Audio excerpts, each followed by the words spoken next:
duck if I really wanted to. Right, but let's like let's dig into that a little bit, because markets are not values neutral, and one of the things that, so like if we do the math on how on the value of oil, for instance, which essentially is the tool that both supports the infrastructure in terms of creating infrastructure to have global supply chains, but also powers it in the moment. For simplicity, there's about 5 years or about 10,000 hours of labor in a barrel of oil, I think it works out. Wow. And if we were to then put a labor value, like an hourly rate on that, it means that oil is insanely expensive, like orders and orders of magnitude more than what we pay for it today. If we just sort of stay with that sort of idea of like the amount of work that a barrel of oil is doing compared to the number of hours that it would take a human to do the same. That is not the price of oil that we pay for, and that is not the price that's used in our markets.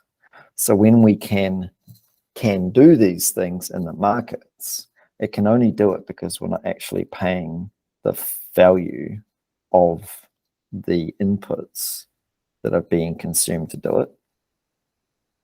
Let's say this another way. So another example, at the moment in our food system, it takes in the US, I think 21 times the amount of energy to create the energy we consume.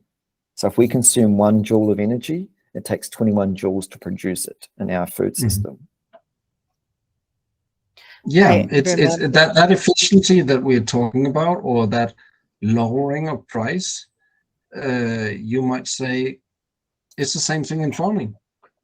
If you go back 100 years in Denmark, most of the people in Denmark were occupied in farming because we were so inefficient.